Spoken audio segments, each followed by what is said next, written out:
Welcome to my channel. My name is Darlise. Today I wanted to discuss with you the true crime case of Ray Carruth and Cherica Adams.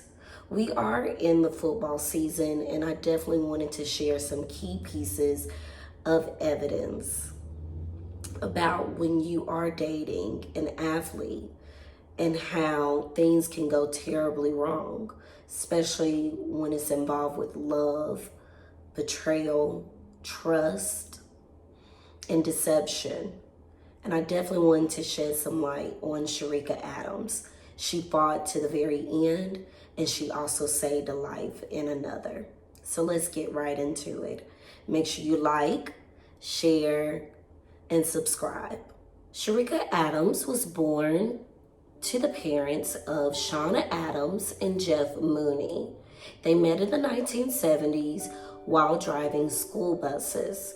However, Cherica was mainly brought up by her grandparents of Shauna Adams, as well as Shauna Adams herself. Sandra Adams was 17 years old and a senior in high school when Cherica was born. She thought of her name based on the singing duo of Sonny and Cher, which makes Cherica Adams was born June 30th, 1975 in the Charlotte, North Carolina area.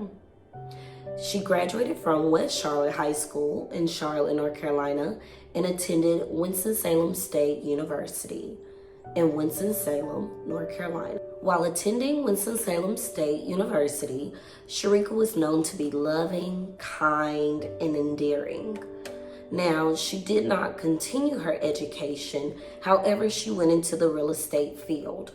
And in 1999, she decided to do some part-time work as a dancer. Let's switch gears and talk about Ray Carruth, the Carolina Panthers player. Ray Carruth was born January 20th, 1974. He is one of two children by his mother, Theodore, and hopefully I am saying that correctly, and his stepfather. Ray Carruth's biological father is Charles Wiggins, and on the birth certificate, Ray Carruth's name is actually Ray Lamar Theodis Wiggins. And Carruth decided to take on his stepfather's last name, even after the couple divorced when he was 14 years old in 1988. Ray Carruth grew up in Sacramento, California in the Oak Park area. This area is known for, or was known for, crime and drug abuse. However, Ray Carruth did not get in trouble in school, was not involved in drugs or alcohol. He was actually the star student for the most part. Now, not only was Ray Carruth very good in academics, but he was an all-around star student. In high school, he was named prom king twice in school. So that just shows his character as upstanding, honorable, and for the most part, likable amongst his peers. Ray Carruth's demeanor was seen as kind, quiet, yet guarded. Some people thought that he didn't quite trust people. And in fact, according to Hoskins, which is all allegedly, was that he mainly was very close to his grandmother because he would sometimes get into it with his mom. And we know that this is speculative. We don't know it to be true. But I did want to lay out the facts here before we get into the actual case. Now, even though Ray Carruth went head-to-head with his mother, she was honestly the driving force to his academic as well as football success. She worked at Costco's and she told him, if you do not get your grades up, you will not be able to play football. So she had him go to work with her and he collected the buggies, the cards. It stated, in quote, "You know, Ray, if you don't take care of your grades, this is what you're going to do for the rest of your life." That helped Ray make a decision to go to college. So Ray Carruth ended up earning a full ride, a full scholarship to the University of Colorado. People were so impressed with him, even as a sophomore in high school. His speed was unthinkable and unheard of, even for a sophomore in high school. So that just shows you his consistency and his persistence in not only going to college, but also succeeding in his talent. Dave Hoskins, his football coach when he was at Valley High School, stated that he had never seen a player as fast as he was. He also stated that Ray Carruth, even though he was exceptional on the football field, he took things very seriously, his education as well as his sports. He did not play when it came to succeeding and being determined to go to the limit in anything that he could do. Now, unlike some big-time football players, Carruth was the exception. He was very small, 5'11", and only weighing 194 pounds. But what pushed him above the rest was that he was extremely fast. The reason why Ray Carruth was able to exceed and show his talent far beyond was because he was able to thrive at the University of Colorado as a wide receiver. And not only was he exceptional at the college and university, but he was starting to pick up fame all around the world. So not only did his fame start to pick up, but also his personal life as well. He reconnected with his high school sweetheart, Michelle Wright, and in 1994 of August, they had a son. Ray Carruth was excited about this birth of the son that he wanted him to be named after him. And when his son was born, he was not present during the birth because this was his sophomore year and he was at football camp at the University of Colorado. Michelle ended up receiving full custody of their son, and unfortunately, Ray Carruth rarely saw him. Michelle later took Ray Carruth to court for child custody, and while he was a Carolina Panthers player, he agreed to giving her $3,000 a month for child support. So Ray Carruth, he has a son, not only with Michelle Wright, but he ends up getting another woman pregnant. However, he persuades her to get an abortion. And this is all speculative once again. So did he not want the child because he didn't have a relationship with her? Or did he not want the child because of the money, the child support? Now, in college, like I said, Ray Carruth took his grades very seriously as well as his football career. And so with that, the Carolina Panthers had drafted Ray Carruth on the team. He was projected to be the top 15, but he ended up being the 27th draft pick in the 1997 NFL. His mom thought this was a wonderful idea for him to be placed in Charlotte, North Carolina. It is alleged that she stated this would be wonderful for you to settle down and meet a nice Southern girl to marry. Now, while on his first year on the Carolina Panthers NFL team, he was actually able to play, and when he played, he succeeded. He ended up receiving, on his first year on the team, 4 touchdowns, 44 passes on a 545 yards. That is some extremely serious speed. To be given that opportunity on your first year on an NFL team and succeed like that, that is a lot of success, a lot of confidence, and a lot of notoriety amongst his peers as well as around the world. As a first-round draft pick player in 1997, Ray Carruth ended up signing a $3.7 million contract with the Carolina Panthers. I'm gonna have to read this part. He got $1.3 million of that lump sum in a signing bonus and was scheduled to be paid $37,500 for each game he played that season. And not only that season, for the next 4 NFL seasons. That is a lot of money. Keep in mind, he was paying $3,000 a month in child support. But that seems pretty affordable if you're getting paid $37,500 per game for the next 4 years. Money should not even be an option or even a point of worrying about where your money is going to. Now, with him receiving $37,500 for each game, he received financial success, but also attracting the women, the ladies. And that's kind of an obvious thing because he was handsome, he was polite, he was flirtatious, and is known, allegedly, that he had 2 to 3 women that he was dating consistently during this time. Now, even though Ray Carruth had a liking for the ladies, he was still very mannerable and quiet. And some members on the team stated that he was kind of a loner.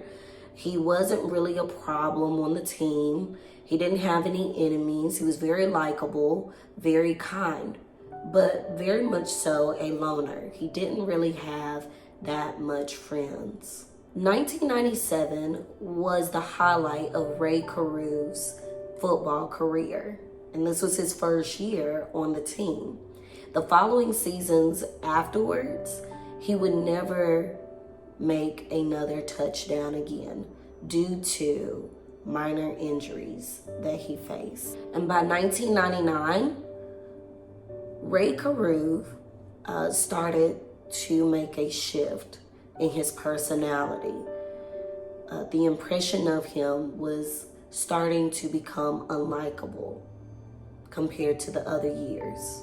The reason why Ray Carruth started to change for the worse was that it was a shift in his position on the team.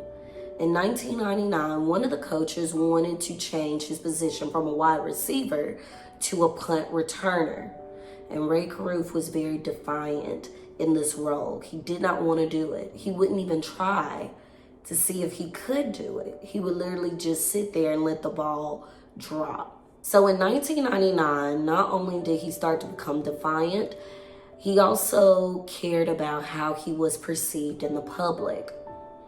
And when deciding his number, he didn't just want a number given to him, and he also didn't want a number that was associated with a famous football player. So he went through a stream of numbers. He went through the number 86, 83, 18, and 84. He settled on the number 89.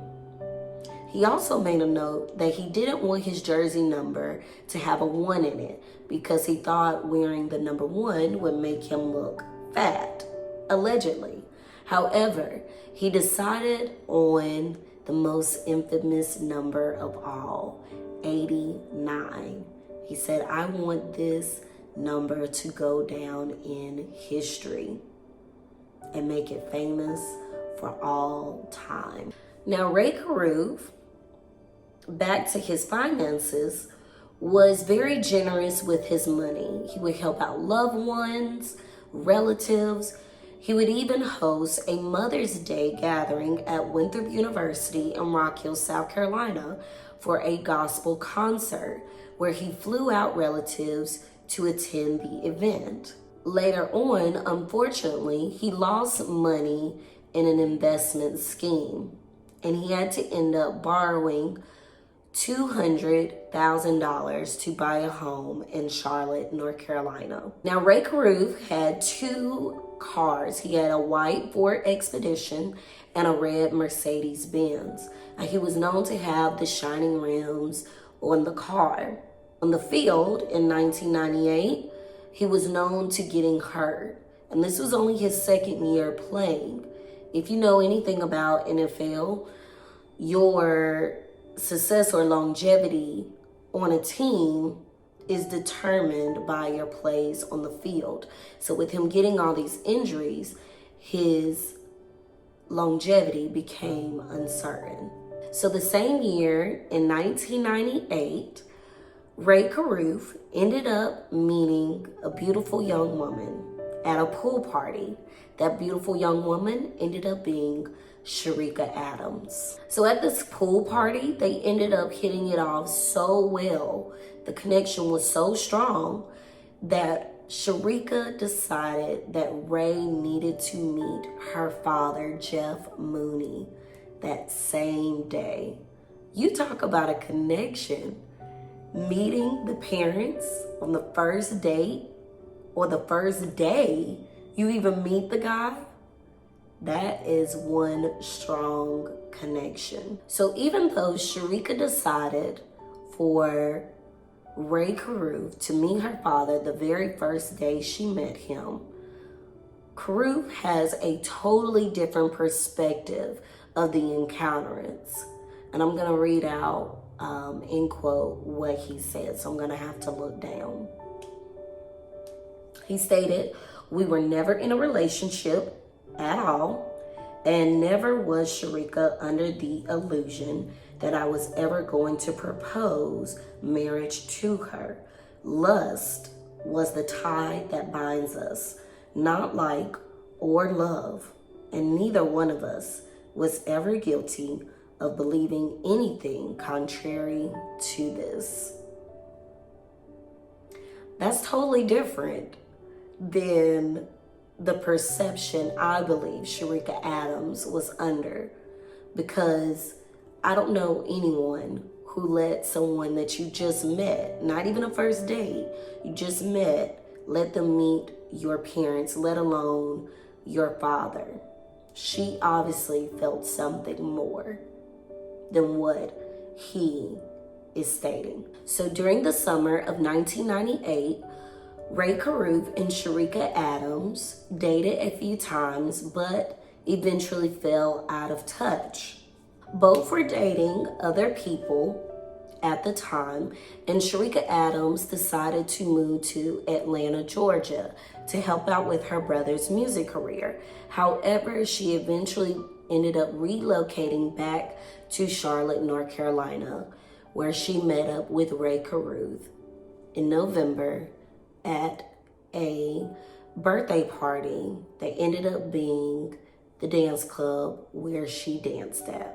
Another point of view of Ray Carruth, he stated that they just hooked up a few times and they reconnected in November at a party, which was at a nightclub, and that's where they rekindled again. However, he stated that it was nothing serious at all. When Cherica ended up moving back to Charlotte, North Carolina, she ended up rekindling the relationship with Ray Carruth. He decided to get her a gift, a cell phone. And in 1998, a cell phone was premier. Not that many people had cell phones. And when her mom stated, "Why would he give you a cell phone? That's kind of a big deal." She said, "Well, he wants to be able to contact me anytime." And so the relationship began to grow more and more. By 1999, Cherica Adams ended up getting pregnant. Now, Cherica had been pregnant before by a previous guy. However, she decided to terminate that pregnancy, and it really left her depressed, down, and sad.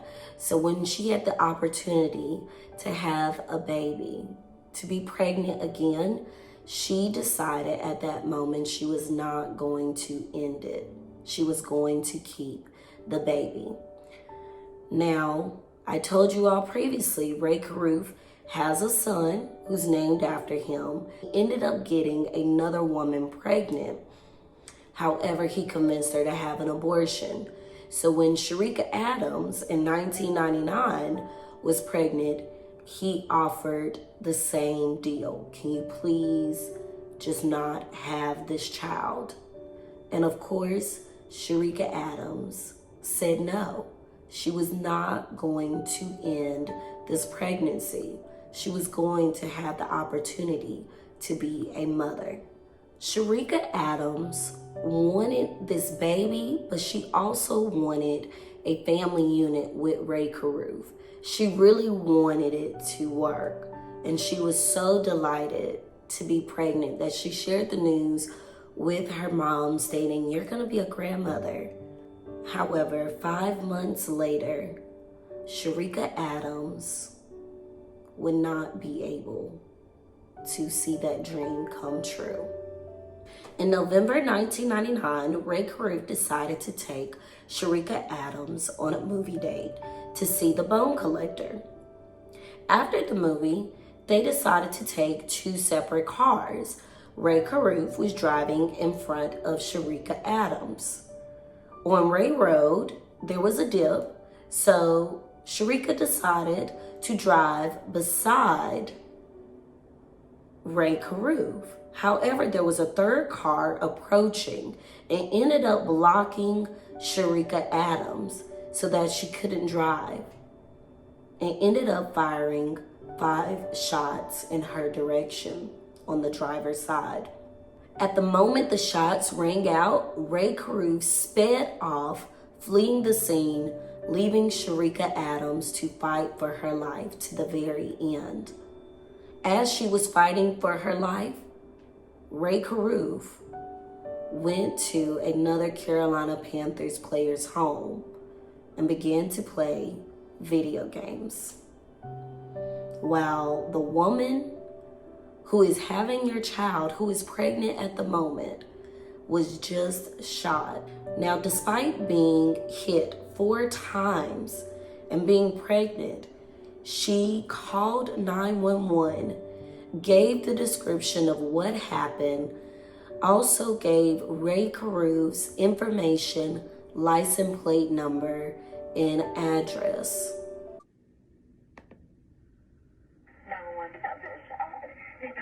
Where are you at, man? I'm 8 months pregnant. How did it happen?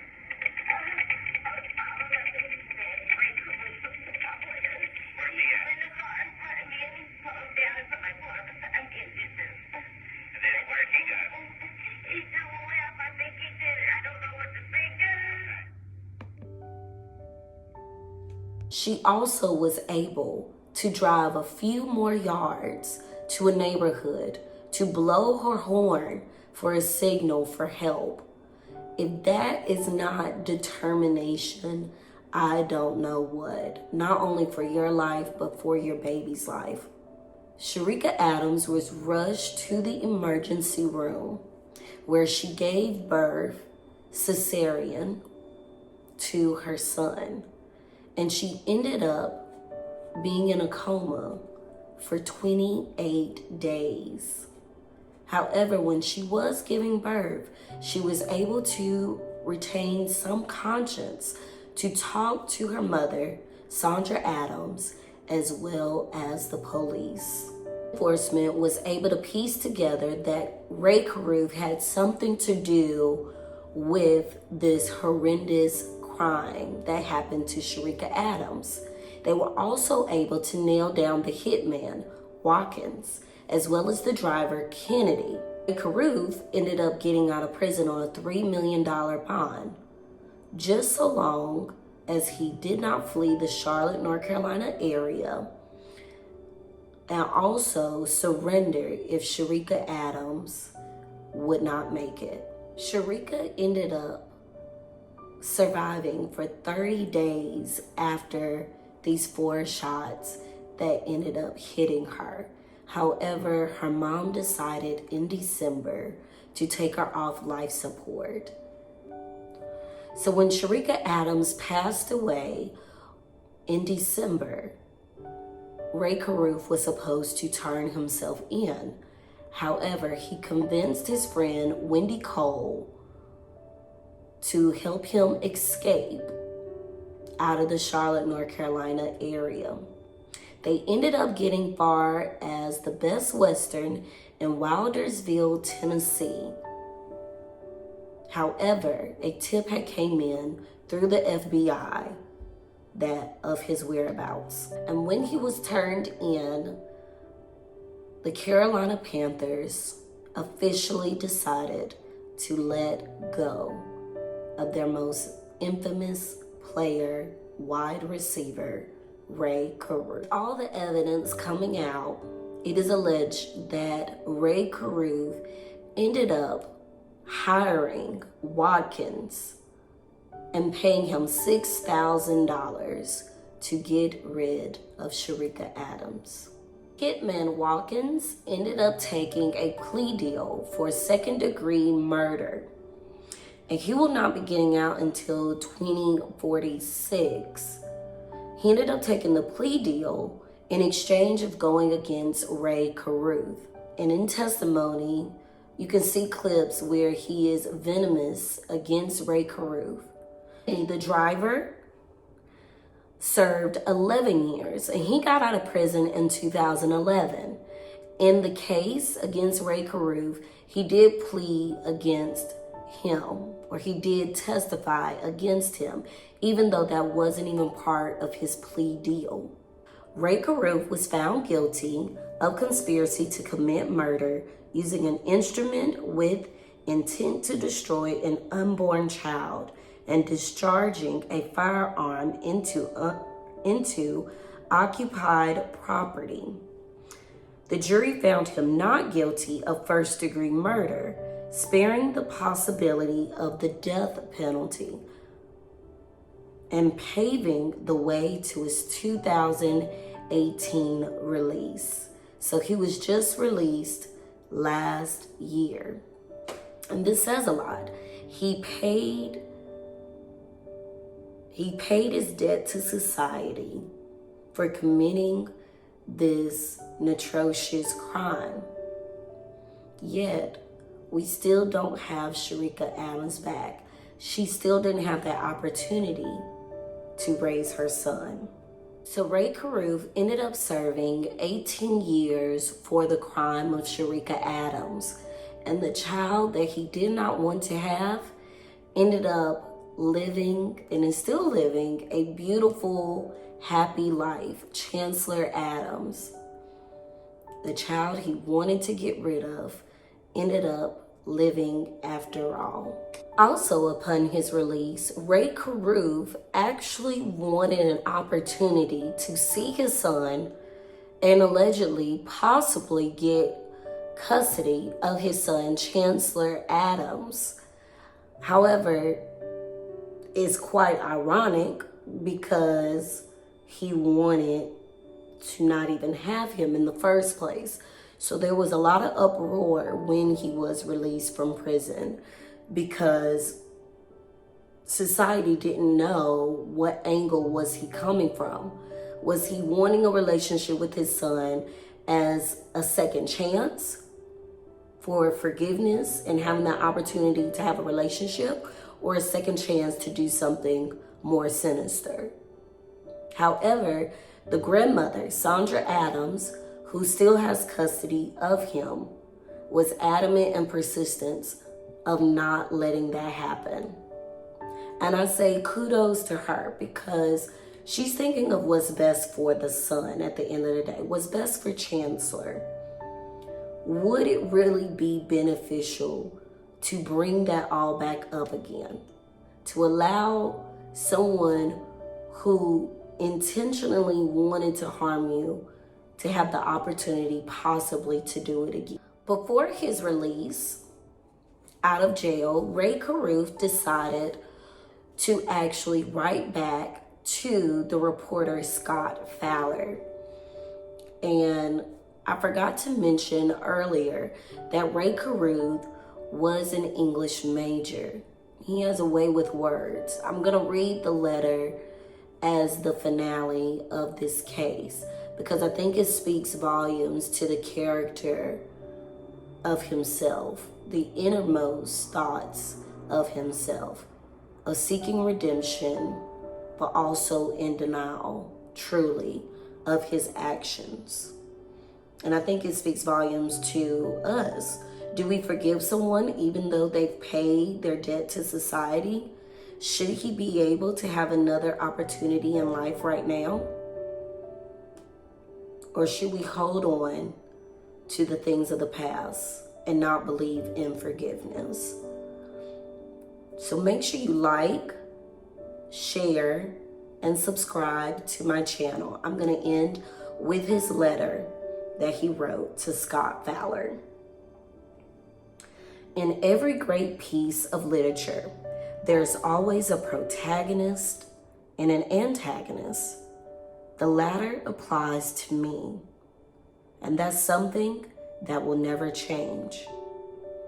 There's absolutely nothing I could ever say or do to right my wrongs, to no longer be the bad guy.